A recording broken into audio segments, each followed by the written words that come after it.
What happens when once a person too shy to speak in front of an audience is now in front of a bunch of students delivering a lecture? Let's find out. Shehanka Gimhani, a finance professional, SEMA qualified, and a lecturer. Hi Shehanka. Hi, Akhil. So the question I have for you is, now I read a few titles for you.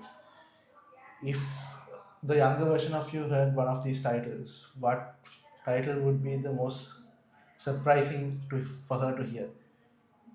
Well, I would say growing up as an introverted kid, I would be very surprised to hear that I am a lecturer because I am somebody who was living quite inside a bubble and I didn't want to go out of my comfort zone.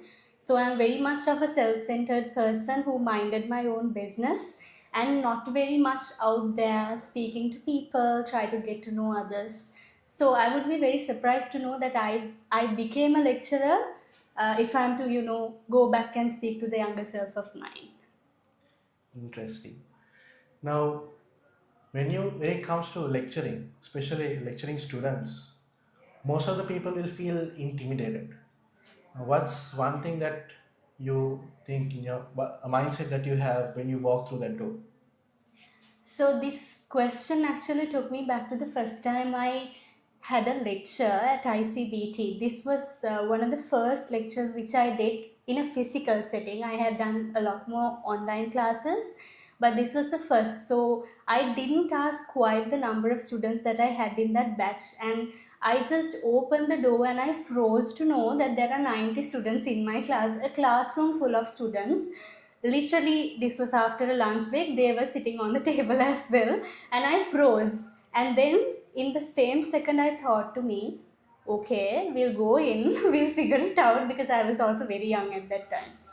So I went in. The only thing which was going on in my mind was, okay, let's figure out the first 2 minutes. So all I did was, while I was walking and while I was loading the presentation to do the lecture, is that I have to figure out what I am going to talk in the first 2 minutes, which is what I was planning while I was taking that 1 or 2 minutes.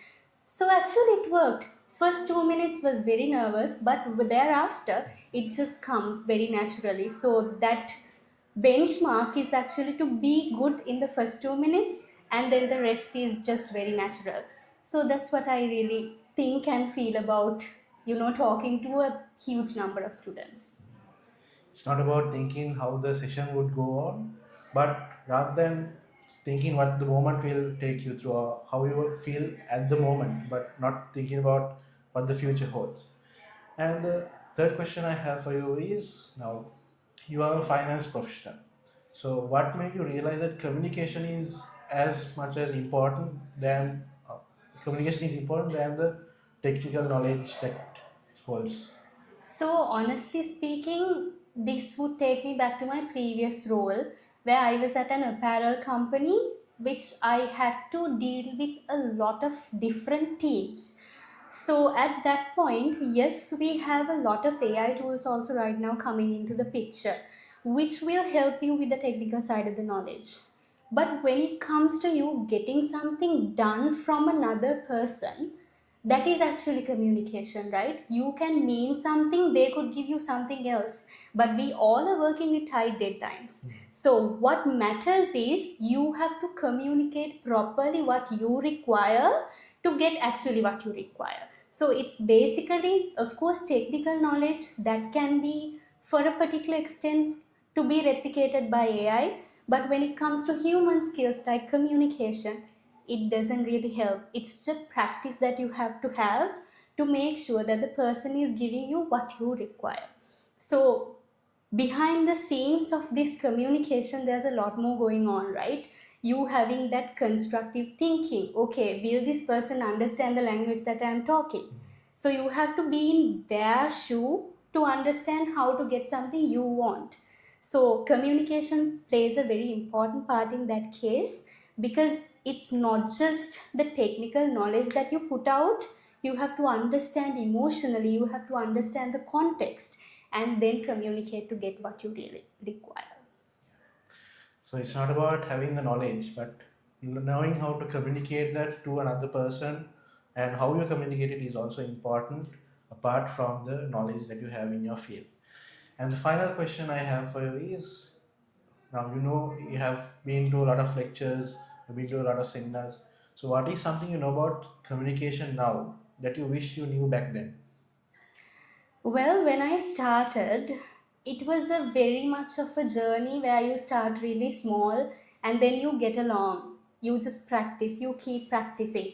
So, one thing which I think that somebody would have told me in the initial stage is that it only just get better. It gets better as and when you go, nothing else. More and more you practice, more and more you speak, more and more you put your effort to become better, it's just going to make you better. So that's one thing which I think I would be happy if someone would have told me at that stage, is that it just gets better. Communication is a journey, and if you don't keep that first step, you'll never know the potential that you have. It could be in public speaking or even in daily communication. So, thank you very much, Shehanka, for your time and being with us today. And let's see you in the next interview. Thanks for having me.